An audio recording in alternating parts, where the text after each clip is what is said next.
I've been neck deep in Warframe recently, thanks to some coverage by Total Biscuit, and I was astonished by the game's depth and complexity. I want to take a few minutes to talk about Warframe's excellent game design through sticking to the essentials of what makes games fun, achieving goals. First, a quick primer. In Warframe, you're basically a space ninja that can equip one of over 30 different Warframes, or characters, each with 4 unique abilities. The gameplay basically plays out like many third-person shooters, and each level is randomly generated. Different planets have different tile sets whose pieces are glued together to form massive, sprawling environments. There are 16 different planets for you to visit, each with somewhere between 10 and 25 missions. Sometimes you're trying to kill everything on the map, sometimes you're trying to defend an object, sometimes you're rescuing a hostage, the list goes on. The depth of the lore and focus on space travel remind me a lot of Mass Effect, if Shepard were a ninja. Anyway, Warframe has a lot of appeal for a wide range of player types.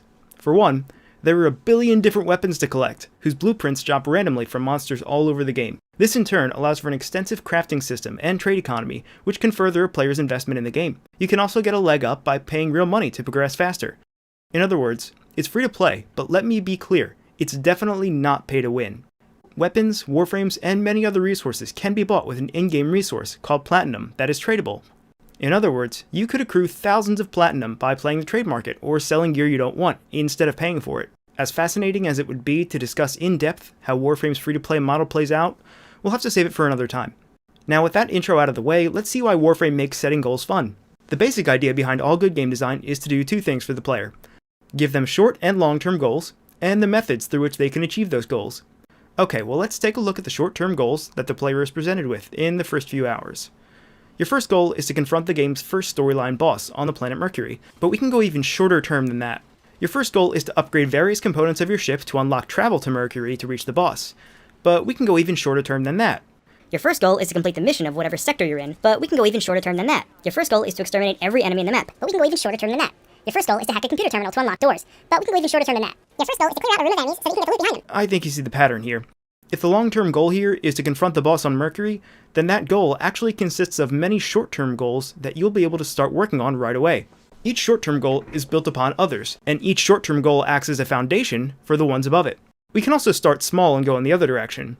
Say an enemy drops a blueprint for a new weapon that you think would be really fun. Now you have a list of materials that you need to craft the weapon, but what if you're missing one of them? If it's on another planet that you have to unlock, your next short-term goal might be to collect that material. And meanwhile, you've already set tens or hundreds of short-term goals to clear missions, fight bosses, and craft even more powerful gear. Also that you can reach that one planet that holds that one resource that allows you to eventually craft this one weapon.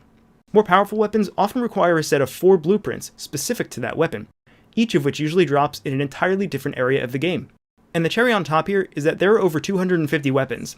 Each weapon starts unranked and can be leveled up to 30 times to reach rank 30. You can already see how complex this is, and weapons are really just a small component of Warframe's content, because there's also the mod system. Throughout your play, you'll pick up plenty of mods, which act as the main upgrades for your weapons.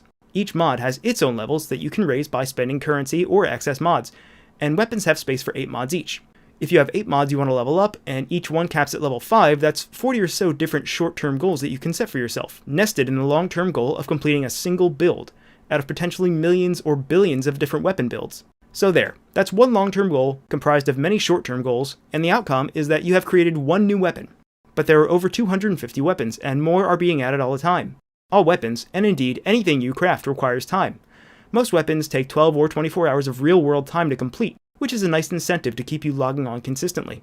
There are also almost 40 different warframes that you can equip, each requiring unique blueprints, and once you gather these materials, it takes 72 hours to craft the final product. There are hundreds of mods for your weapons and warframes, some of which are extremely rare, and all have several ranks to increase their power. All weapons and warframes can be leveled to 30 to increase something called your mastery rank, which lets you equip even more powerful weapons. There are about 20 different base crafting materials, and many recipes require them in the hundreds or even thousands. There are also daily alert missions, reputation missions, 4 different kinds of currency to farm, several different companions you can take with you on missions, equipment that is dedicated exclusively to underwater and outer space, free roam and travel, and base 4 different countries, hundreds or even thousands daily alert. We are dominating. Keep it up. The end result is that no matter what your long-term goals in Warframe might be, you pretty much always have the knowledge you need to complete the short-term goals that comprise that long-term goal. The path is usually crystal clear, except in cases where you might need to look up where to find a specific resource or a blueprint. If your goal is to accrue platinum, for example, you can choose to farm areas that drop valuable mods. And because the market is player-driven, mod and blueprint prices fluctuate like a real market would. If a balance patch suddenly makes a mod much rarer, you can capitalize on this by buying low before the patch and selling high afterwards. If your long-term goal is to find and craft a weapon that looks really cool, then you can farm each of its component blueprints as your short-term goals. There's no pressure in the game to play any specific way, so what goals you set will be unique to you. And because of the sheer number of weapons and items to collect, there's something for pretty much everyone. In Warframe, you're dropped into a world with thousands upon thousands of short-term and long-term goals to set and achieve at your own pace. It can be overwhelming, but it's also a lot of fun. So if you like games that set you up with all sorts of interesting tasks for all sorts of interesting rewards, give Warframe a try. If you enjoyed the video, feel free to subscribe, and we don't say no to comments or thumbs up either. You can also thumbs down if you want, but please, no, please.